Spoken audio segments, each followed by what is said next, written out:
Chacun de nous s'est déjà rendu dans un parc à conteneurs pour y déposer des déchets. Un siège vétuste, des gravats, quelques déchets de jardinage. Mais savez-vous qu'à côté de ces déchets classiques, il existe également des déchets radioactifs qui peuvent provenir de chez vous? La radioactivité est un phénomène invisible, inodore et incolore. Elle peut se retrouver absolument partout. On en distingue deux types.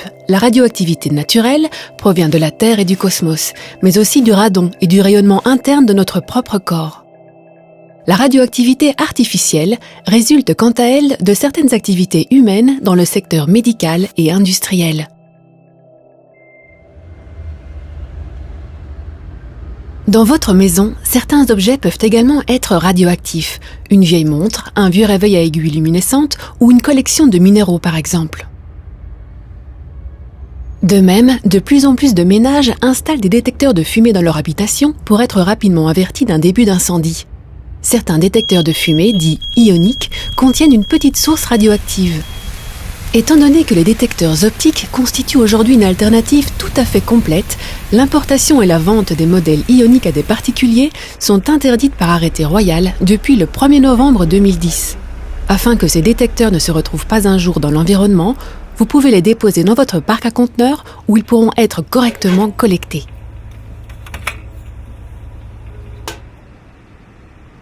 Pour mieux comprendre le phénomène de la radioactivité, il faut savoir que les déchets radioactifs contiennent des substances qui émettent des rayons ionisants.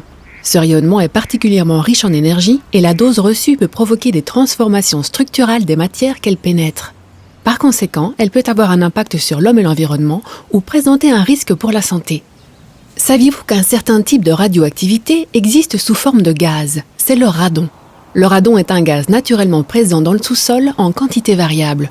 Vous ne le voyez pas, vous ne le sentez pas, mais vous pouvez en respirer. Grâce aux études géologiques et aux campagnes de mesure qui ont été réalisées, des zones plus exposées au radon ont pu être identifiées. Elles figurent en rouge sur cette carte de la Belgique. Pour des raisons liées à la nature du sous-sol, le sud du pays est plus touché par le radon que le nord. Depuis le sous-sol, il peut pénétrer dans n'importe quel bâtiment par les fissures du sol et des murs, les joints de construction, les parois des étages, les équipements sanitaires ou encore les approvisionnements d'eau.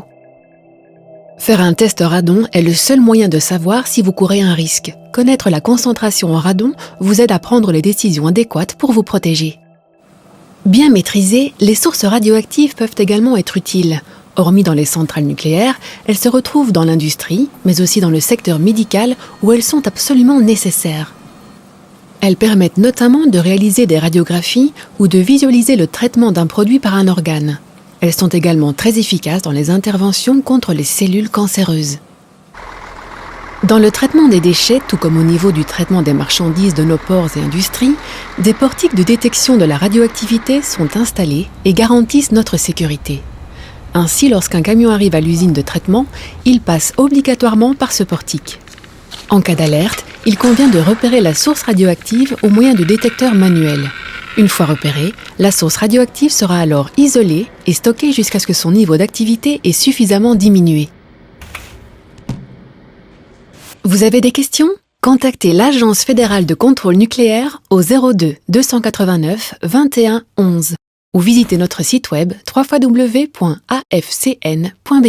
Nous sommes là pour votre sécurité.